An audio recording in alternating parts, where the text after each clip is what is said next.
சனாதன தர்ம சம்போஷக சத்சங்கத்தின் மூலமாக இந்த பண்பாட்டு மதிப்பீடுகள் என்ற சொற்றொடரானது இங்கே பதிவு செய்யப்படுகிறது. பண்பாட்டு மதிப்பீடுகள் என்பதை ஆங்கிலத்திலே கல்ச்சுரல் வேல்யூஸ் என்று சொல்லலாம். இந்த பண்பாட்டு மதிப்பீடுகள் ஒரு சமுதாயத்துக்கு தேவையா, நமக்கு தேவையா, இல்லாமல் இருந்தால் என்ன என்ற கேள்வியை முதல்ல கேட்கலாம். அந்த மதிப்பீடுகள் அல்லது வேல்யூஸ் இல்லாமல் இருந்தால் நமக்கு சில சௌகரியம் இருக்கும் போலேயே தெரிகிறது. நாம் லஞ்சம் வாங்கலாம், ஒழுங்காக பரீட்சையை எழுதாமல் தவறான முறையில் பரீட்சை எழுதி வேறு முறையிலேயே பாஸ் பண்ணலாம், நேரான முறையில் உத்தியோகத்தை வாங்காமல் வேறு முறையில் நமக்கு தகுதி இல்லாட்ட கூட வாங்கிக்கலாம், சொத்தை சேர்த்துக்கலாம். இப்படி எல்லா விஷயத்தையும் நாம் பண்ணலாம். இதெல்லாம் இந்த மதிப்பீடுகள் இல்லாமல் இருந்தால், நாம் வைத்து கொள்ளாமல் இருந்தால். ஆனால் பெரும்பான்மையான மக்களுக்கு இந்த மதிப்பீடுகள் அடிமனதில் ஆழ்மனதில் இருக்கத்தான் செய்கின்றது. அப்போது அந்த மதிப்பீடுகளை நாம் ஏன் வைத்து கொண்டிருக்கிறோம் என்றது முதலாக எழக்கூடிய கேள்வி. அதுக்கு சில காரணங்கள் நாம் பார்க்கலாம். ஒன்று, அந்த மாதிரி தவறான முறையில் நாம் ஒரு பொருளை பெறும்பொழுதோ அல்லது ஒரு காரியத்தை நடத்தி கொள்ளும் பொழுதோ அரசாங்கம் அல்லது மற்றொரு இடத்திலிருந்து நமக்கு தண்டனை வந்துவிடும் என்ற பயத்தினால பல பேர் செய்யாமல் இருக்கலாம். அல்லது நாம் படித்தோம், இந்த பண்புள்ளவனாக இருக்கோம், நாம் இந்த மாதிரி செய்கிறது ஒரு வெட்கம், நமக்கு செய்யக்கூடாது அப்படின்னு சமுதாயத்தில் தவறு செய்ததில் நம்ம அடிப்படையில் ஒரு வெட்கத்தன்மை, அதனால் பல பேர் செய்யாமல் இருக்கலாம். அவமானம், எங்கேயானும் நாம் செய்யக்கூடிய தவறு தெரிஞ்சால் இந்த சமுதாயம் நம்ம நோக்கி அது அவமானப்படுத்துமே, அவமானமாக பேசுமேங்கிற பயத்தினாலேயும் நிறையா பேர் செய்யாமல் இருக்காங்க. மூணாவது, நமது பண்பாட்டில் இதெல்லாம் செய்யலாம் செய்யக்கூடாதுன்னு ஊறி போனதுனால நமக்கு மாறி தப்பாக செய்யறதுக்கு தோணாமல் இருக்கிறதுனால பல பேர் இந்த மதிப்பீடுகளுக்கு உட்பட்டே காரியங்களை செய்கின்றார்கள். கடைசியாக தெய்வத்துக்கிட்ட பயம். இது யாருமே நம்மளை பார்க்காட்டி கூட, இதில் யாருமே தண்டிக்காட்டி கூட, இதில் நமக்கு வசதிகள் பல வந்தாலும் கூட நமக்கு தெய்வம்னு ஒன்று இருக்குது. அது சில நீதி நியமங்களை நமக்கு கொடுத்துருக்கு. அதை மீறி இந்த செயல்களை செய்யும் பொழுது தெய்வ தண்டனை நமக்கு வரும் அப்படிங்கிற ஒரு மிகப்பெரிய பயம். ஒரு பெரிய அரசாங்கமோ போலீஸோ ஒரு நகரங்களில் தான் இருக்க முடியும். ஆனால் கிராமங்கள்லேயும் அந்த இல்லாதவர்கள் திருடாமல் இருப்பதும் மதிப்பு கொடுப்பதும் காரணம் இந்த தெய்வ பயம்தான். ஆக இத்தகைய காரணங்களால் தவறுகள் நடக்காமல் சமுதாய மதிப்பீடுகள் காப்பாற்றப்படுகின்றன. இந்த மதிப்பீடுகளை மனிதன் எப்பொழுது பெறுகிறான், எப்படி பெறுகிறான்? அடுத்ததாக, மனிதன் ஆதியிலே அவன் காட்டு விலங்குகளோடு விலங்குகளாகவே இருந்தான். இது அண்மையில் இருக்கக்கூடிய சரித்திராசிரியர்கள் மட்டும் சொல்வதல்ல, வாயு புராணம் சொல்கிறது. ஒவ்வொரு சதுரயுகத்தின் ஆரம்பத்திலும் கிருத்தயுகத்திலே மனிதன் முதலாக செயல்படத் தொடங்குகிறான். அப்பொழுது அவன் கூட்டமாக இல்லை, சிறு சிறு குழுக்களாகவும் குடும்பமாகவும் இருக்கிறான். அவனுக்கு வேதம் அப்பொழுது கிடையாது, மனு தர்மம் கிடையாது. ஏன்னா அவன் மிக குறைந்த எண்ணிக்கையில் இருக்கிறதுனால இஷ்டப்படி சுற்றி தன்னுடைய பொழுதை போக்குகிறான், தேவை இந்த இயற்கையிலிருந்து பெறுகிறான். அவனுக்கு வேதம் கிடையாது, எந்த விதமான தர்ம கட்டளையும் அவனுக்கு கிடையாது. பின்னால் திரேதாயுகம் வரும்பொழுது மக்கள் எண்ணிக்கை அதிகமாகும் பொழுது நகரங்களும் கிராமங்களும் உண்டாகும் பொழுது அப்பொழுது அவர்கள் தங்கள் அதிகமான அறிவை பெறுகிறார்கள். அந்த சமுதாயத்தை வாழ்விப்பதற்காக இத்தகைய வேதங்கள் ரிஷிகளால் தரப்படுகின்றன, மனு தர்ம சாஸ்திரங்கள் தரப்படுகின்றன என்று வாயு புராணம் தெளிவாக சொல்லுகிறது. எனவே சமுதாயம் கீழ்நிலையிலிருந்து மேல்நிலையிலே வருவதற்கு தன்னை தயார் செய்து கொள்ளும் பொழுது இத்தகைய மதிப்பீடுகளை கொஞ்சம் கொஞ்சமாக அது தானே தனக்கு உருவாக்கி கொள்கிறது. இதனால் நாகரீகமும் வளர்கிறது, பண்பாடும் வளர்கிறது. இப்போ நாகரீகத்துக்கும் பண்பாட்டுக்கும் என்ன வித்தியாசம்? நாகரீகம் என்பது மனிதன் தன் அன்றாட வாழ்க்கையிலே தான் செய்யக்கூடிய செயல்களை எவ்வளவு திறமையாகவும் செய்து கொள்ள முடியும் என்றும் எவ்வளவு வசதியாக செய்து கொள்ள முடியும் என்பதை குறிப்பதே நாகரிகம். அதாவது ஆதியிலே மனிதனுக்கு ஆடைகள்லாம் குறைவாக இருந்தது. இப்பொழுது பலவிதமான ஆடைகள் வந்துவிட்டன. முன்பு அவனுக்கு போக்குவரத்து ஏதோ ஆடு மாடு வண்டிகள் மட்டும்தான் இருந்தது, மாட்டு வண்டி தான் இருந்தது. இன்றைய தினம் அவனுக்கு பல்வேறு வாகன வசதிகள் வந்துவிட்டன. முன்பு சாதாரண வீடுகளில் இருந்தால் இப்பொழுது பெரிய மாளிகைகள் வந்துவிட்டன, வீட்டிலே சௌகரியம் வந்துவிட்டது. இவ்வாறு மனிதன் தன்னுடைய வாழ்க்கைக்கு சிறப்பாக நடத்துவதற்கு, வசதியாக நடத்துவதற்கு என்னென்ன வழிமுறைகள் வளர்த்து கொள்கிறானோ அதெல்லாம் நாகரிகம். இந்த நாகரிகம் வளரும்பொழுதே இந்த சமுதாயத்தை சார்ந்து சில கொள்கைகளை, சில பண்புகளை, சில பழக்க வழக்கங்களை அவன் வளர்த்து கொள்கிறான். அத்தகைய பழக்க வழக்கங்கள் சமுதாயம் கொஞ்ச நாள் கழிச்சு என்ன சொல்கிறது, இது நமது பண்பாடு, இதை நாம் கண்டிப்பாக கடைபிடிக்க வேண்டும் என்று சொல்லி இது சமுதாய நன்மைக்காக உருவாக்குகிறது. இதில் நாகரீக குறியீடுகள் பல வரவே வராது. அது என்னன்னு நாம் பார்ப்போம். முதல்ல இப்பொழுது ஒரு கேள்வி கேட்போம். இப்போது நாம் நாகரிகத்தில் மிகச் சிறந்தவர்களாக இருக்கிறோம், அதில் சந்தேகமே கிடையாது. ஆனால் நாகரிகத்தில் சிறந்தவர்களாக இருக்கக்கூடிய நாங்கள் அல்லது நாம் பண்பாட்டில் சிறந்தவர்களா அல்லது பண்பாட்டிலும் சிறந்தவர்களா என்ற கேள்விக்கு எழுப்பப்படும் பொழுது இல்லை என்றே பதில் கிடைக்கும். ஏன் அப்படி இல்லை? சாதாரணமாக என்ன சொல்லுவோம், என்ன நீ நாகரிகமானவனா, அநாகரிகமாக இப்படி நடந்து கொள்கிறாயே அப்படின்னு சொல்கிற போது, நாகரிகமாக ஆக கல்வி அதிகரிக்க நல்ல பண்புகளை எடுத்துக்கொண்டு நன்றாக வாழ வேண்டும் என்று இந்த சமுதாயம் நம்மளை நினைக்கிறது. அப்படி நடந்து கொள்ளாத பொழுது அது என்ன சொல்கிறோம்? அப்போது ஏன்பா இந்த மாதிரி நீ நாகரிகமே இல்லாமல் நடந்துக்கிறியே, படித்தவனா நீ இப்படி நடந்துக்கிறியே அப்படிங்கிற கேள்வியெல்லாம் கேட்குறோம். அதனால் நாம் நாகரிகத்தில் உயர்ந்து விட்டோம், பண்பாட்டில் உயரவில்லை. அப்போது இவ்வாறு நாம் உயரவில்லை என்பது எதை கொண்டு தெரிந்து கொள்வது? 3 விஷயங்களை கொண்டு தெரிந்து கொள்ளலாம் என்று சகோதரி நிவேதிதா அவர்கள் தன்னுடைய புத்தகத்தில் எழுதுகிறார்கள். முதலாவது நமக்கு இன்னும் இந்த ஆங்கிலத்தை சொல்லுங்க, பார்பாரிசம், காட்டுமிராண்டித்தனம் இன்னும் நம்மக்கிட்ட 3 விதமான காட்டுமிராண்டித்தனம் இருக்குது, நம்ம விட்டு போகலை. ஒன்று ஃபிசிக்கல் பார்பாரிசம், நம்முடைய உடல் நம்முடைய பலம், அதனால் வரக்கூடிய ஒரு மிருகத்தன்மை இன்னும் நம்மளை விட்டு போகல. என்ன அப்படின்னா, உடல் பலத்தினால் திமிர், இந்த புல்லீஸும்பாங்க.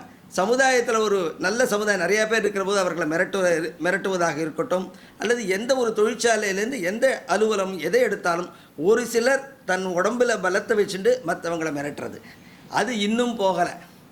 2வது பேராசை, எவ்வளவுதான் இருந்தால் கூட இன்னும் பேராசை, இன்னும் பொருள்களை சேர்க்க வேண்டும் அப்படிங்கிற அந்த ஆசை, அதுவும் இந்த உடல் பலத்தினால் வரக்கூடியது. இதை பலமற்றவன் அவ்வளவா முயற்சி பண்ணுவான். பலம் இருக்க அவன் நான் இன்னும் என்னால் பொருள்களை வைத்து கொள்ள முடியுங்கிற அந்த தைரியம் வந்துடுறது. 3வது எல்லாவற்றையும் தனதாக்கி கொள்ளக்கூடிய தன்மை. இதுதான் இன்றைக்கி இருக்கிறது. ஒரு அரசியல்வாதிகளோ மற்றும் சில பேர் முன்பு ஓரளவு ஒருத்தருக்கு வந்தால் எனக்கு போதும் அப்படின்னு நிறுத்திப்பாங்க. ஆனால் இப்போ அப்படி இல்லை. எவ்வளவு அந்த ஒரு துறையில் எவ்வளவுதான் சேர்த்தால் கூட அவங்களுக்கு போதும் என்ற மனமே இல்லாமல் மேலும் மேலும் குவித்து கொள்ள வேண்டும் அப்படின்னு சொல்லிட்டு அந்த ஆவேசம் குறைவே இல்லை. இது ஃபிசிக்கல் பார்பாரிசம் அல்லது சரீர காட்டுமிராண்டித்தனம் பேர் இன்றைக்கும் குறையவே இல்லை. 2வது எக்கனாமிக் பார்பாரிசம், பொருளாதார காட்டுமிராண்டித்தனம். இதுதான் இன்றைய நிலையில் சாதாரண மனிதனுக்கு கூட இருக்கிறது. இது பெரிய பணக்காரனுக்கு சாதாரண மனிதனுக்கு கூட இருக்கிறது. அதோட செயல்பாடுகள் எப்படி தெரிகின்றன என்றால், வெற்றியை அடைய நெறி கிடையாது. நீ வெற்றி அடையணும், எப்படி வேணால் அடையலாம். உற்பத்தியை பெருக்குவது, முன்னெல்லாம் அமெரிக்காவில் சொல்லுவாங்க, சில வருடங்களுக்கு முன்பாக நடந்தது. அமெரிக்காவில் உற்பத்தி ஜாஸ்தி ஆச்சுன்னா அது மார்க்கெட்டில் போச்சுன்னா, சந்தையில் போச்சுன்னா விலை குறைஞ்சிருங்கிறதுனால கடலில் கொட்டினாங்க அப்படிம்பாங்க. இது ஒரு பெரிய ஒரு உற்பத்தி. எத்தனையோ நாடுகளில் உணவே இல்லாமல் இருக்கிற போது ஒரு நாடு தங்கள் வீட்டில் விலையை குறையாமல் இருக்கிறதுக்காக கடலில் கொட்டுறது. இதுதான் அதே மாதிரி உற்பத்தி நமக்கு எக்கச்சக்கமாக உண்டாக்க வேண்டியது, அதை பூரா கொண்டு போய் கொட்டு. அதனால் என்னாருது, இந்த பயன்படுத்தி பொருள்களை சேமித்து வைக்காமல் தூக்கி எறியக்கூடிய தன்மை, யூஸ் அண்ட் த்ரோ கல்ச்சர், அது இந்த பொருளாதாரத்தில் மிக அதிகமாக பொருளாதாரம் மேம்பட்டு விட்டது. ஆனால் பொருளாதார காட்டுமிராண்டித்தனம். ஏன்னா எந்த பொருளும் இயற்கையில் எளிதாக வராது. இப்போ களிமண் இருக்குன்னு வச்சுக்கோங்க, இந்த களிமண் இயற்கை கொடுத்தது தான். ஆனால் இந்த களிமண் உண்டாவதற்காக ஆறுகள் பல லட்சம் வருஷங்கள் வேலை செய்தன. அந்த களிமண்ணை நீங்கள் ஒரு கட்டடம் கட்ட பயன்படுத்துகிறோம், நல்லது. ஆனால் அந்த கட்டடத்தை முன்னெல்லாம் கட்டடத்தை கட்டுறபோது பல பேர் என்ன பண்ணுறாங்க, இந்த கட்டடம் 100 வருஷம் இருக்கணும், நம்ம பேரன் வந்து இதில் வாழணும்னு ஆசைப்பட்றான். ஆனால் இன்றைக்கி சமுதாய தேவைக்காக சில 10 வருடம் 20 வருடத்திலே அதை இடித்து அடுக்குமாடியாக கட்டுறோம். அப்போ என்னாச்சு, இந்த பொருள் ஒரு முறை பயன்படுத்தியது அடுத்த முறை பயன்படுத்த முடியாது. அப்படி பல லட்சம் வருஷமாக இயற்கை உருவாக்கிய பொருள்களை மிக எளிதாக பயன்படுத்தி தூக்கி போடுறோம். கொஞ்ச நாளில் நமக்கு பிரச்சனை வந்துடும். என்ன, தண்ணி கிடைக்காது, மண் கிடைக்காது, சுண்ணாம்பு கிடைக்காது, ஒன்றுமே கிடைக்காது. எண்ணெய் இருக்குது, அது கிடைக்காது. அது காரணம் என்ன, பயன்பாடு மிக அதிகமாக போய் அதெல்லாம் கொஞ்ச நாள்லேயே தூக்கி போடுறதுனால ஏற்படக்கூடிய ஒரு விஷயம். மூன்றாவது, பொருட்களை குவித்து கொள்வதில் வெறி. அதாவது நம்மக்கிட்ட ஒரு பொருள் வேணும், ஒரு டிவி வேணும், வீட்டில் டிவி இப்போ தொலைக்காட்சி பெட்டி வேணும், சரி சந்தோஷம். ஆனால் என்ன பண்ணுறோம், வீட்டுக்குள்ளே ஒரு சின்ன பிரச்சனை வருது. நான் இந்த நிகழ்ச்சியை பார்ப்பேன்னு ஒருத்தர் சொல்கிறாங்க, இன்னொருத்தர் இந்த நிகழ்ச்சியை பார்ப்பேன். உடனே என்னாச்சு, வசதி இருக்கிறனால 2 டிவி வாங்கி வச்சுக்கோ, 2 தொலைக்காட்சி பெட்டியை வாங்கி வச்சுக்கோ. அப்புறம் ஒரு சின்ன பிரச்சனை வந்தாலும் ஒரு இந்த கைபேசி வேண்டான்னு சொல்லி, இல்லை அது பயன் இருந்தால் கூட 4-5 வாங்கி வைக்கிறது, வண்டிகளை 4-5 வாங்கி வைக்கிறது. இப்படி என்ன ஆகுதுன்னு கேட்டால், பொருள்களை ஒவ்வொரு வீட்லேயும் பார்த்தீங்கன்னா ஒரு வகையில் பல பொருட்கள் இருக்கும். அதில் ஒன்று தான் பயன்படுத்த முடியும், நிறையா பயன்படுத்த முடியாமல் நிறையாவே இருக்கும். ஆக இதுவும் வந்து ஒரு பெரிய பொருள்களை வீணாக்குவதின் ஒரு வகை தான். மூணாவது, ஆடம்ப வாழ்க்கைக்கு வெறி. எல்லாரும் ஆடம்பரமாக இருக்கணும் அப்படிங்கிறோம். அதனால் என்னத்தை உதாரணமாக சொல்கிறோமே, மேற்கத்திய நாடுகளில் இருக்கக்கூடிய பல பழக்கங்கள் சாதாரணமாக இங்கே உள்ளே வந்துடுறது, நம்ம கலாச்சாரத்தில் இல்லாது வருது. என்ன வருது, இப்போ முன்னெல்லாம் வந்து பிறந்த நாள் கொண்டாடுதுங்கிறது சாதாரணமாக ஒரு சில இடத்துல இருந்தது. ஆனால் இப்போ வந்து குழந்தைகள் பள்ளிக்கூடத்தில் படிக்கக்கூடிய குழந்தைகள் எல்லா இடத்துலையும் பிறந்த நாள் கொண்டாடணும், தப்பு கிடையாது. அந்த பிறந்தநாளை எப்படி கொண்டாடணும், அவங்க மற்ற குழந்தைகளை இது பண்ணி, உங்களுக்கு நமக்கெல்லாம் தெரியும், அதெல்லாம் கேக்கு வெட்டி பலூனை கட் பண்ணி எல்லாம் வசதி இருக்கோ இல்லையோ எல்லாம் பண்ணணும். இந்த முறையில் என்ன ஆகுது, ஆடம்பர வாழ்க்கை, அதை வெளியே காட்டிக்கொள்ளக்கூடிய தன்மை அதெல்லாம் மிக அதிகமாக இருக்கிறது. அப்புறம் எதிலும் போட்டி மனப்பான்மை.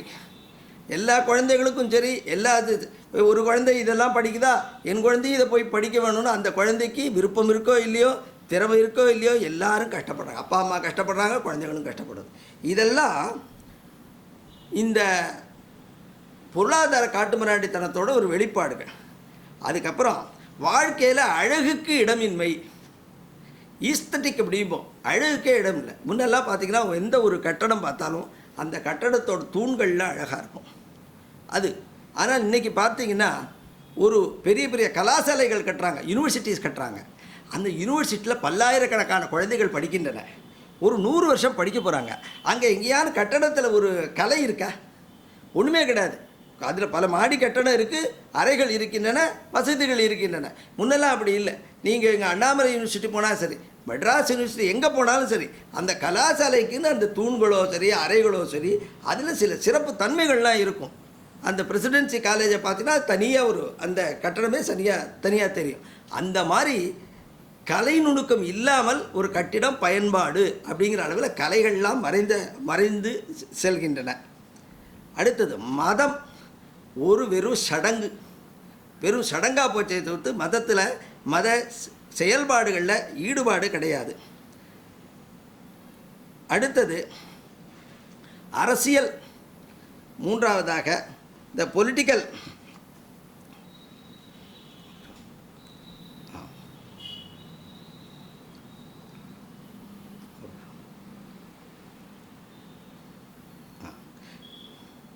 அரசியல் மற்றும் அரசாங்க விஷயங்கள் வெறும் வியாபாரம்தான். முன்பு அரசாங்கம் என்ன, அரசன் இருப்பான், அந்த அரசனுக்கு கிரீடம் வைக்கப்படும், பட்டாபிஷேகம் நடந்து. அப்போ அவன் என்ன சொல்லுவான்னு கேட்டால், கிரீடம் வச்ச உடனே நான் ராஜாங்கிறதுனால அதண்டோஸ்மி அப்படிம்பா, நான் தண்டிக்கப்பட முடியாதவன் அப்படின்னு. அப்போ ராஜகுரு என்ன பண்ணுவார், தோளில் அந்த செங்கோலை எடுத்து ஒரு தட்டு, தர்மதண்டோசி, தர்மதண்டம் இருக்குதா, உன்னை கேள்வி கேட்போம் அப்படின்பா. இன்னொரு தடவை அதண்டோஸ்மி அப்படிம்பா, என்னை யாரும் நான் தண்டிக்க முடியாது, நான் ராஜா அப்படிம்பா, தர்மதண்டோசி. இப்படி 3 தடவை தட்டின உடனே 4ஆவதாக அவன் சேவித்து அந்த தர்மதண்டத்தை எடுத்துப்பான். ஆக தர்மத்துப்படி நான் நடக்கிறேன் அப்படின்னு. இன்றைக்கி அதெல்லாம் கிடையவே கிடையாது. ஆக இந்த அரசாங்கம் எல்லாமே வியாபார மயமாக்கப்பட்டது. இதை பற்றி விளக்கி சொல்லவே வேண்டாம். அப்புறம் பிடுங்கி கொள்ளும் தன்மை. முன்ன மன்னர்கள் 1/6 வரி வாங்கினாங்க. ஏன் 1/6 வரி வாங்கினாங்க அப்படின்னு கேட்டால், சமுதாயத்தில் இவனுக்கு மற்ற பொறுப்பு இருக்குது. யாருக்கு? கோயில் குளங்களுக்கு 1/6 அந்த கோயில் காரியங்களுக்கெல்லாம் கொடுக்கணும். அதுக்கப்புறம் தன் குடும்பத்தை பார்த்துக்கணும். இப்படி மற்றபடி சமுதாயத்துக்கு கொடுக்கணும். இப்படி 5 பகுதியை பிரிச்சுட்டு 6வது பகுதி மன்னருக்குன்னு கொடுத்தாங்க. இப்போ அப்படி கிடையாது. பல வகையில் பார்த்தா வரி விதிப்புன்னு பார்த்தீங்கன்னா அந்த 1/6 இருக்கிறதுல திருப்பி திருப்பி போட்டதுக்கே வரி மேலே மேலே போடக்கூடிய தன்மையானது இருக்கிறது. அது யாருன்னு கேட்க முடியாது. இதெல்லாம் ஒரு காட்டுமிராண்டித்தனம் தான். கலை, இலக்கியம், கவிதை இதெல்லாம் தேவையில்லாத விஷயம். முன்னெல்லாம் அரசர்கள் பெரிய பெரிய பணக்காரர்கள் இருந்தார்கள். அவங்க வீட்டில் தான் எப்பவும் விசேஷம் நடந்தாக்க அந்த விசேஷத்தில் இந்த கலைகள்லாம் நிச்சயம் உண்டு. சங்கீத கச்சேரி உண்டு. அந்த கிராமங்களில் நான் பார்த்துருக்கேன். என் கிராமத்தில் அந்த ஒரு சின்ன பையன் அவனுக்கு பூணல் போட்டு அவனை ஸ்கூலுக்கு அனுப்புகிறாங்க. சாதாரணமாக ஸ்கூலுக்கு அனுப்புகிற போது பார்த்திங்கன்னா அந்த ஸ்கூலுக்கு போகிறதுக்கு முன்னால் அந்த கரகாட்டம், மயிலாட்டம், ஒயிலாட்டம், நாதஸ்வரம், இப்படி ஒரு சாதாரண தன் குழந்தை போடுறதுக்கு அந்த சமயத்தை பயன்படுத்தி அந்த அத்தனை விதமான மக்களுக்கும் ஒரு வாழ்க்கையை கொடுத்தார்கள். முன்னெல்லாம் கல்யாணத்துலேயும் உண்டு. கிராமத்தில் கல்யாணம் நடந்தால் நாதஸ்வரத்துக்கு முன்னால் இத்தனையும் உண்டு மற்றவங்களாம். ஏன்னா அவங்களுக்கு ஒரு வாழ்வாதாரம் கொடுத்தாங்க. இப்படி அந்த கலைகள்லாம் அந்த மாதிரி ஆதரிக்கிறதெல்லாம் முற்றிலுமாக அழிந்து விட்டது. கல்வி வேலை பெற்று தரக்கூடிய ஒரு கருவி, அவ்வளோதான். கல்வி எஜுகேஷன் இஸ் மேன் மேக்கிங்னே கிடையாது. எஜுகேஷன் இஸ் ஃபார் ஜாப், அவ்வளோதான். அதை பெற்றுத்தரவில்லையா அந்த கல்வியை உடனே டப்புன்னு விட்டுருவோம். அது வேண்டாம் அப்படின்னு ஒதுக்கிடுவோம். விஞ்ஞான அறிவை வளர்க்க மட்டும் இல்லை, நமக்கு வசதியை பெருக்கி தரணும், நாம் ஜெயிக்கணும். அதுக்கு என்னென்ன உதவி செய்யுமோ அதுதான் விஞ்ஞானம். அந்த மாதிரி ஆக்கிட்டோம். 3ஆவதாக மனதில் உள்ள காட்டுமிராண்டித்தனம், மென்டல் பார்பாரிசம். வாழ்க்கையில் வெற்றி பெற்றவன் அவன் எப்படி வெற்றி பெற்றிருந்தாலும் அவன் தான் சிறந்தவன்கிற எண்ணம் இன்றைக்கி சமுதாயத்தில் உண்டாச்சு. சம்பாதிக்க தெரியாதவன், தோல்வியுற்றவன், வாழ்க்கையில் கையால் ஆகாதவன், பழக்க தெரியாதவன், அவ்வளோதான். ஒருவன் எவ்வளோதான் சமுதாயத்தை தவறு செய்திருந்தாலும் கூட பெரிய பணக்காரனாவோ அல்லது பெரிய பதவியில் இருப்பவனுக்கு அவன் வீட்டில் திருமண சம்பந்தம் வச்சுக்கொள்ள யாரான்னு தயங்குவாங்களா அப்படின்னு கேட்டால் தயங்க மாட்டாங்க. காரணம், அந்த மதிப்பீடுகள்லாம் நமக்கு இப்போ போயிடுது. நாகரிகம் இருக்குது, ஆனால் அந்த பண்பாடு நமக்கு இன்னும் போய்விட்டது. அடுத்தது, இந்த பண்பாடுகள் அப்படி போனால் என்ன, ஏன் திருப்பி பண்பாடு வேணுமா, ஏன் வேணும்னு நாம் அதுக்காக முயற்சி எடுத்துக்கொள்ள வேண்டும் என்ற கேள்வி அடுத்ததாக எடுத்துக்கலாம். மனிதன் இதை 2 பகுதிகளாக பிரிக்கலாம். மனிதன் ஆதியிலே அவன் மிருகங்களோடு வாழ்ந்திருந்த காலத்தில் இருந்து கொஞ்சம் நாகரிகமடைந்த காலம், பின்பு நன்றாக நாகரிகப்படுத்தி தற்போது இருக்கக்கூடிய காலம்னு 2ஆக பிரிக்கலாம். முதல்ல அவன் காட்டு மிராண்டியாகவே இயற்கையில் இருந்த காலத்தில் அவனை மற்ற மிருகங்களிடமிருந்து வேறுபடுத்தி காண்பித்தது சில குணங்கள். அவைகள் முதல் குணம் ஒன்று சேர்ந்திருத்தல், ஒரு கூட்டமாக இருத்தல். அந்த கூட்டமாக இருத்தல்ங்கிறதே ஒரு பெரிய விஷயம். மற்ற மிருகங்கள்லாம் என்னென்னா ஒரு குறிப்பிட்ட ஒரு 100 200 மட்டும் இருக்கும், அது ஒரு கூட்டமாக இருக்கும். ஆனால் மனிதன் பலாயிரக்கணக்கான பேர் கூட்டமாக வாழ தலைப்பட்டனர். அது ஒரு பெரிய மாறுதல். 2வது, மிக அதிகமாக எண்ணிக்கையில் இருக்கும்போது என்ன ஆகுது, சில பேருக்கு சாமர்த்தியம் இருக்கும், சில பேருக்கு சாமர்த்தியம் இருக்காது. அதனால் பொருளை பகிர்ந்து கொள்ளுதல், உணவை பகிர்ந்து கொள்ளுதல், மற்ற வசதிகளை பகிர்ந்து கொள்ளுதல் அப்படிங்கிற ஒரு உயர்ந்த ஒரு பண்பாடு சமுதாயத்தில் வளருது. அடுத்தது சமத்துவம். அடுத்தது எல்லாருக்கும் கொடுக்கணும், எல்லாரும் ஒன்றுங்கிற எண்ணம். இது இப்போது சிங்கம் இருக்குது, ஒரு மிருகத்தை வேட்டையாடுறது அப்படின்னா என்ன பண்ணுன்னா, ஆண் சிங்கம் பலமான சிங்கங்கள்லாம் மேலே பிடிங்க அதுக முதல்ல சாப்பிடும் நிறையா. அந்த சாப்பிட்டு முடித்த உடனே தான் பெண் சிங்கம் சாப்பிடும், பெரிய பெண் சிங்கங்கள். அது முடித்ததுக்கு அப்புறம் தான் குட்டிக்கு கிடைக்கும். ஆனால் மனிதன் அப்படி பண்ணுறானா? அப்படி கிடையாது. தன்னுடைய குழந்தைகள் இருந்தால் முதல்ல தான் கொஞ்சமாக உணவு இருந்தால் முதல்ல தன் குழந்தைகளுக்கு கொடுத்துட்டு அப்புறம் மற்றவங்களுக்கு கொடுத்துட்டு அப்புறம் எடுத்துக்கிறான்.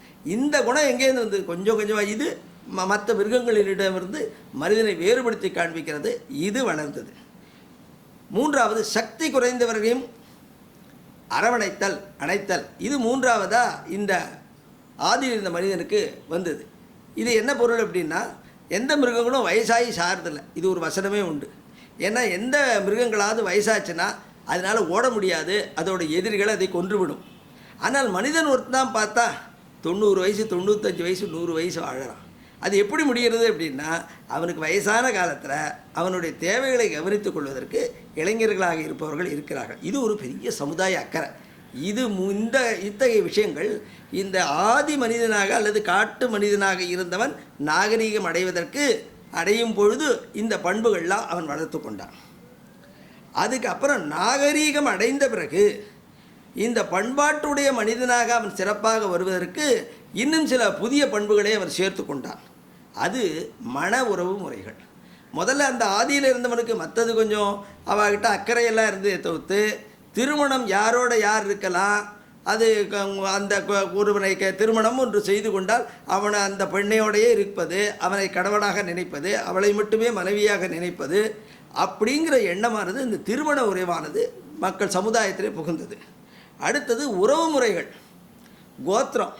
இந்த கோத்திரத்தில் கல்யாணம் பண்ணலாம், இதில் கல்யாணம் பண்ணக்கூடாது அப்படிங்கிற தடைகள், உரிமைகள். மாமாவை கல்யாணம் பண்ணலாம், கூடாது, இத்தகைய உரிமைகளும் உறவு முறைகளும் வளர்ந்தன. மூன்றாவது, அரசுகள். நாம் எல்லாரும் ஆளாளுக்கு இஷ்டப்படி நடந்தால் மக்கள் வாழ முடியாதுன்னு சொல்லிட்டு ஒரு அரசை ஏற்படுத்தி அதை முறைப்படுத்தி அந்த அரசனாக இருப்பவன் அல்லது அரசை தலைமை தாங்கி நடத்துவர்களுக்கு சில உரிமைகளை தந்து அதன்படி அவர்களுக்கு கட்டுப்பட்டு நடக்கக்கூடிய தன்மையெல்லாம் வளர்த்துட்டான். இது ஒரு பெரிய பண்பு. அதுக்கப்புறம் பொருள் பரிமாற்றம், வியாபாரம், இதிலெல்லாம் முக்கியமான சமாச்சாரம். அது கடைசியாக நீதித்துறை அமைப்பு. ஒருவன் தவறு செய்தால் அவன் தண்டிக்கப்பட வேண்டும். அப்போது அந்த தவறுன்னு முதல்ல ஒத்துக்கணும். அதை ஒரு நியாயாதிபதிக்கு முன்னால் கொண்டு போய் இருக்கும்போது வழக்கை சொல்லணும். நியாயாதிபதி ஒரு தீர்ப்பை சொல்கிற போது அந்த தீர்ப்பை ஒத்துக்கணும். அதுக்கான தண்டனையை பெற வேண்டும். இது பெரிய இதெல்லாம் மனதளவில் வளர்ச்சி. இதெல்லாம் என்னாச்சு, சமுதாயம் வளர்ந்த பிறகு தன் பண்பாட்டிலே வளர்கிறது. அதுக்கு இவைகள்லாம் துணை செய்கின்றன. கலாச்சாரம் அப்போது இந்த மாதிரி பண்பாடுகள் வந்து விட்டனவே, இவைகள்லாம் மாறவே மாறாதா, அப்படியே நிலைத்து இருக்குமானா இல்லை, அவைகள் மாறக்கூடிய தன்மை கொண்டவை தான். கலாச்சார மதிப்பீடுகள் காலம் செல்ல செல்ல மாறும். எப்படி என்றால், காலம் மாறும்பொழுது பழைய மதிப்பீடுகள் மாற்றம் பெற்று புதிய மதிப்பீடுகள் உண்டாகும்.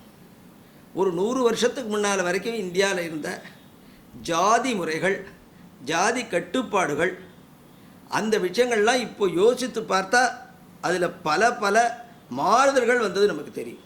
எனவே காலம் மாறும் பொழுது இந்த மதிப்பீடுகள் மாறும். அடுத்ததாக, புதியதாக வேற்று மக்கள் ஒரு நாட்டின் மேல் படையெடுக்கும் பொழுது அவர்களோட மதிப்பீடுகள் நம்மோட குறுக்கிடும் பொழுது அவை நம்முடைய மதிப்பீடுகளில் மாற்றங்களை உண்டாக்கும். உதாரணமாக, வெள்ளையர்கள் வரும்பொழுது அவனுக்கு நாம் எல்லாருமே வேற்று மக்கள் தான், நம்ம அடிமைகள் தான்.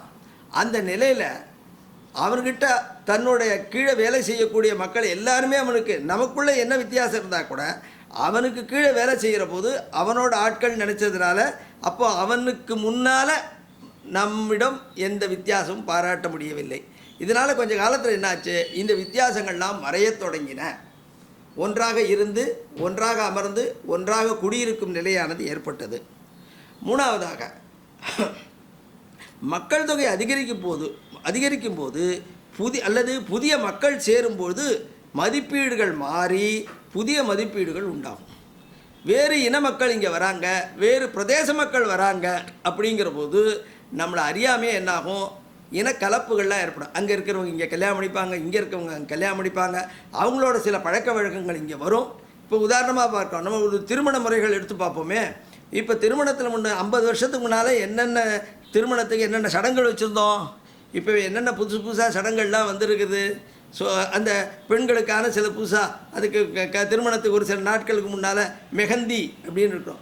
இது எல்லோரும் அவங்க பிரியமாக செஞ்சுக்கிறாங்க. ஆனால் அதோட எங்கேருந்து வந்தது?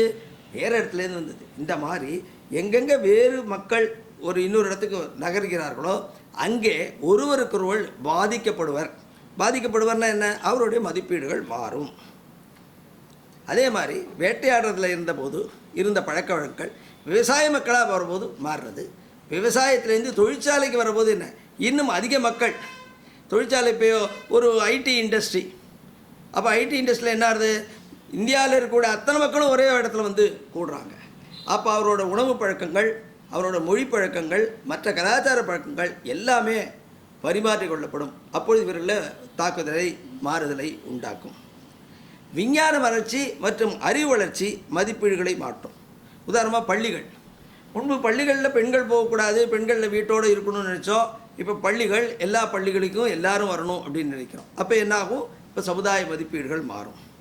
போக்குவரத்து சாதனங்கள், இப்போ போக்குவரத்து அங்கே ரயில் இருக்குது, மற்றதெல்லாம் இருக்கிறதுனால இதில் எல்லா பகுதி மக்களும் ஒன்றாகவே இதில் பயணம் செய்வது, ஒன்றாகவே சாப்பிட்றோம் இல்லையா? ரயிலில் கொண்டு வரக்கூடிய சாப்பாடை எல்லோரும் வாங்கி சாப்பிட்றோம். அதோட விளைவு என்ன அப்படின்னா, இதனால் நான் ஏற்கனவே இருந்த வித்தியாசங்கள்லாம் மாறுகிறது. இந்த மதிப்பீடுகள்லாம் மாறும். இதனால் மறையும் செய்யும். அதே மாதிரி அலுவலகங்கள், அங்கேயும் எல்லாரையோடு பழகிறோம். இந்த மாதிரி வேற்றுப்பகுதி மக்கள் மற்றவர்கள் நம்மோடு சேர்ற பொழுது நம்முடைய மதிப்பீடுகள் மாறுதல் அடையும். அதே மாதிரி நகரங்களில் வந்து அடுக்குமாடி கட்டணங்கள், அதுவும் அரசாங்கத்தோட அடுக்குமாடி கட்டணம்னா அரசாங்கத்தில் வேலை செய்யக்கூடிய பல மொழி பேசுபவர்கள், பல இன மக்களும் சேர்த்து அங்கே வாழறதுனால அங்கே அடிப்படையாக மாறுதல்கள் உண்டாகின்றது. கடைசியாக மேற்கத்திய மற்றும் கிழக்கத்திய மதிப்பீடுகள் ரெண்டும் ஒன்றாக இல்லை, வெவ்வேறாக இருக்குது அப்படிங்கிறது தான் மிக முக்கியமான விஷயம். மேற்கத்திய மதிப்பீடுகள் அப்படின்னு சொல்கிற போது அதுக்கு ஆங்கிலத்தில் ஒரு வார்த்தை சொல்லுவாங்க, அது எத்திக்ஸ்னு பேர். அதை தமிழில் சொல்லப்போனால் ஒழுக்கம் அப்படின்னு சொல்லலாம். சில புத்தகங்களில் வந்து அறம், தர்மங்கிற அர்த்தையும் போடுறாங்க. பட் தர்மங்கிறது நம்ம இங்கே வேறு ஒன்று இருக்கிறதுனால அதை வேறுபடுத்தி காட்டுவதற்காக அதை ஒழுக்கம் அப்படின்னே நம்ம வச்சுக்கலாம். மேற்கத்திய நாகரிகத்துக்கு அடிப்படை ஒழுக்கம், கலாச்சாரத்துக்கு அடிப்படை ஒழுக்கம். கிழக்கத்திய கலாச்சாரத்துக்கு, இந்திய கலாச்சாரத்துக்கு, என கிழக்கத்திய கலாச்சாரங்கள் பெரும்பான்மையானவை இந்திய கலாச்சாரத்தின் ஒரு வெளிப்பாடு தான். அதுக்கு அடிப்படை தர்மம். இந்த தர்மத்துக்கும் இதுக்கும் என்ன வித்தியாசம்? பல வித்தியாசங்கள் இருக்குது. ரெண்டும் ஒன்றும் இல்லை, நிறையா வித்தியாசம் இருக்குது. தர்மத்துக்கு அடிப்படைன்னா தாரணா தர்மமித்யாகு, எது சமுதாயத்தை தாங்கி பிடிக்குமோ அத்தகைய கொள்கைகள் தர்மம் எனப்படும். அது முக்கியம். அங்கே எத்திக்ஸில் அல்லது ஒழுக்க நெறியில் அந்த அளவு சிறப்பான சமுதாய நோக்கு கிடையாது. ஆனால் மேல்நாட்டவரும் நம் நாட்டில் சேர்ந்த சிலரும் என்ன சொல்கிறாங்க, மேலை நாட்டு ஒழுக்கம் எத்திக்ஸு நம்ம தர்மத்தை விட உயர்ந்தது அப்படின்னு சொல்கிறாங்க. அப்படின்னு சொல்லிட்டு அதுதான் சிறந்தது அப்படின்னு சொல்கிறாங்க. அப்போ இது ரெண்டுக்கும் உள்ள வித்தியாசத்தை இப்போ பார்ப்போம். ஒழுக்கம், எத்திக்ஸ் தனிநபர் சார்ந்தது. அது ஒரு குடும்பத்துக்கோ ஒரு சமுதாயத்திற்கோ இந்த ஒழுக்கம் இருக்குன்னு நம்ம சொல்ல முடியாது. ஆனால் தர்மம் வந்து சமுதாயத்தை சார்ந்தது, குடும்பத்தை சார்ந்தது, பல மக்களை சார்ந்தது. இதை விளக்குவதற்கு அடுத்த நாம் விஷயத்தை எடுத்துட்டா, எந்த சமயத்திலையும் மாறாது. ஆனால் தர்மம் காலம், இடம், ஆட்களுக்கு தகுந்தவாறு மாறும். காலம், இடம் என்னன்னு கேட்டால், மேற்கத்திய எதிக்ஸ் சொல்கிறோம். என்ன சொல்கிறோம்? அது ஒழுக்கம் என்னென்னா, ஒரு மருத்துவர் இருக்கார். அந்த மருத்துவருக்கு வந்து அவரோட ஒழுக்கம் என்னென்னா, தங்கிட்ட எந்த பேஷண்ட் வரானோ அவன் யாராக இருந்தாலும் பார்க்கணும். ஆனால் மிக கொடியவனான ஒருத்த வரா, சமுதாயத்தை பெரிய தீங்கு செஞ்சுட்டா, அவனுக்கு வைத்தியம் பண்ணணுமா வேண்டாமா? வைத்தியம் பண்ணணும், ஏன்னா அது உன்னோட கடமை அப்படின்னு சொல்கிறது வைத்தியம். சரி, ஆனால் அது கடமை என்னன்னா, சமுதாயத்தோட பார்வை இல்லாத போது அவனுக்கு வைத்தியம் பண்ணி அவனை சொஸ்தமாக்கி அனுப்புவதோடு முடியும். நம்ம சமுதாயத்தை தர்மம் அப்படி கிடையாது. நமக்கு பஞ்சதந்திரத்தில் ஒரு கதை ஒன்று உண்டு. ஒரு 4 பேர் படித்தவர்கள் வருவார்கள். ஒரு இடத்துல இறந்து போன புலி ஒன்று இருக்கும். அதோட எலும்பெல்லாம் என்னால் மந்திரத்தினால இன்னொருத்தன் சேர்ப்பான். அப்புறம் இன்னொருத்தன் என்ன பண்ணுவான், அதுக்கு சதையெல்லாம் கொடுக்க முடியும்னு ஒரு மந்திரத்தை சொல்லுவான். இன்னொருத்தன் கொடுத்து மேல் தோல்லாம் கொடுக்க முடியும்டா அப்படிம்பான். 4ஆவதாக ஒருத்தன் என்ன சொல்லுவான், என்னால் உயிர் கொடுக்க முடியும் அப்படிம்பான். உயிர் கொடுத்தவொடனே அது 4 பேரையும் அடிச்சிடும். அப்போ அந்த கேள்வி கேட்பாங்க. அப்போ அது சரியா, யார் செய்தது பெரிய தவறு அப்படின்னு கேட்குற போது, அப்போது யார் உயிர் கொடுத்தானோ அவன் பேர் தவறு. அவன் உயிர் கொடுத்த ரொம்ப பெரிய விஷயம். ஆனால் எதுக்கு உயிர் கொடுத்த? புலிக்கு உயிர் கொடுத்த. அதோட சுபாவம் என்ன? அடித்து சாப்பிட்றது. அதுக்கு நீ உன்னை அறியாமல் உதவியாக இருந்துட்ட. அதனால் நம்ம தேசத்தை பொறுத்த வரைக்கும் தர்மம் அப்படின்னு எடுத்தால் இதுதான் தர்மங்கிறது கிடையாது. யாருக்காக எப்போ எப்படி செய்கிற அப்படின்னு சொல்லுவோம். அதாவது இது இன்னொரு ஆங்கிலத்தை சொன்னால் கான்டெக்ஸ்டுவல். அதாவது ஆயுதமற்றவனே அடிக்கக்கூடாது தர்மம். ஆனால் அந்த கர்ணன் போர்க்களத்திலே தேர் சகதியிலே அழுந்திய பொழுது அதை சொல்கிறான், என்னை அடிக்கக்கூடாது, நான் தேர் சக்கரத்தை எடுத்து விட்டுக்கணும், இது தர்மம் இல்லை அப்படிங்கிறான். ஆனால் அடிக்க சொல்வது தர்மத்தை ரட்சிக்க வந்த கண்ணன். எதாகி தர்மசே கிளானிர் பவதி பாரத. அவரோட இதே எப்பொழுது தர்மமானது நசிக்கப்படுமோ நான் வருகிறேன் அப்படின்னு சொல்லக்கூடிய பகவான் சொல்கிறான் அர்ஜுனன் அட்ராவன அப்படிங்கிறான். ஏன்னா இவன் காலங்காலமாக தர்மத்தை பற்றி கவலையே படலை. இப்போ இவனை தர்ம சூட்சமத்தினால இவன் பிழைச்சா திருப்பி தர்மமாக நடந்துப்பாங்கிறது ஒன்றும் நிச்சயம் கிடையாது. அடுத்தது இவன் தனக்கு வசதிக்கு ஏற்ற மாதிரி தவறு செய்யலாம். இந்த மாதிரி எப்போ செய்யணும், யாருக்கு செய்யணும், இது நிறைய புராணங்களில் நம்ம ஊரில் பெரியவர்கள் சொல்லியிருக்காங்க. தர்மங்கிறது கான்டெக்ஸ்டுவல், காலத்துக்கு தகுந்த மாதிரி, இடம் பொருள் ஏவலுக்கு தகுந்த மாதிரி நடக்கும். அடுத்தது ஒன்றுக்கொன்று தொடர்பில்லாது. நம்முடையது தர்மமானது தொடர்புள்ளது. இந்த விஷயங்களை சொல்லணுன்னா இதை தான் ஒரு உதாரணம் எடுத்து தான் சொல்லணும். இப்போது மேற்கத்திய நாடுகள் சொல்கிறோம், தர்மத்துக்கும் இதுக்கும் இன்னொரு பெரிய உதாரணம் சொல்கிறேன். மேற்கத்திய நாடுகளோட எத்திக்ஸ் பிரகாரம், ஒழுக்கத்தின் பிரகாரம், ஒரு கொலைகாரன் இருக்கிறான், அவர் வக்கீல்கிட்ட போகிறான், எனக்கு நீ வாதாடணும்னு சொல்கிறான்னா அவன் தன் உண்மையை சொல்லி கொலை பண்ணான்னு சொல்லி, ஆனால் அவன் என்ன சொல்கிறான், வக்கீலோட ஒழுக்கம் என்ன, தன் கட்சிக்காரனை காப்பாற்றுவது அப்படின்னு மேற்கத்திய நாடுகள் சொல்கிறதுனால அவனுக்கு இவன் கொலைகாரன்னு தெரிஞ்சிருந்தா கூட, தப்பு இவங்கிட்ட தான் தெரிஞ்சிருந்தால் கூட, தன்னுடைய சாமர்த்தியத்தை பயன்படுத்தி எதிராளி வரப்போது நியாயமாக இருந்தால் கூட அவனை கண்டபடி கேள்வி கேட்டு குழப்பி தன்னுடைய ஆட்களுக்கு வெற்றியை தேடி தந்து அவனை விடுவிக்கிறான். இதை அவர்கள் சிறப்பாக நினைக்கிறார்கள். இதுலேருந்து நம்ம புரிஞ்சுக்கணும். ஆனால் தர்மமாக இருக்கிற பல பேர் இந்திய தேசத்தில் இந்த மாதிரி கட்சிக்காரர்கள் வரும்பொழுது பல வக்கீல்கள் பண்ணியிருக்காங்க. என்ன அப்படின்னு கேட்டால், இந்த கேஸ் சரியில்லை, நம்மக்கிட்ட கட்சிக்காரனாக வந்திருப்பவன் நியாயவான் அல்ல என்று தெரிந்த பொழுது உனக்காக நான் வாதாட மாட்டேன் என்று கட்சிக்கு கொடுத்துருக்காங்க, திருப்பி கொடுத்துருக்காங்க. அதே மாதிரி பல வக்கீல்கள் இந்த சமுதாய பண்பாட்டு நெறியில் இருப்பதனால அண்ணன் தம்பிக்கிட்ட சண்டை வந்தால் அவர்கள் யாரானு கட்சிக்காரட்ட, அப்பா உனக்கு எதிரி யார், எங்கள் அண்ணனுக்கு எனக்கு கேஸ், அண்ணன் தம்பிக்கு சண்டைக்கு நான் வக்காலத்து வாங்க மாட்டேன், நீ போயிடு. இதான் ஒரு குடும்பத்துக்குள்ள சண்டையை நீ தீர்த்து கொண்டா, அதுக்கு நான் குடும்பத்தை பிரிக்கக்கூடாது. இதுதான் நம்மளோட தர்மம்.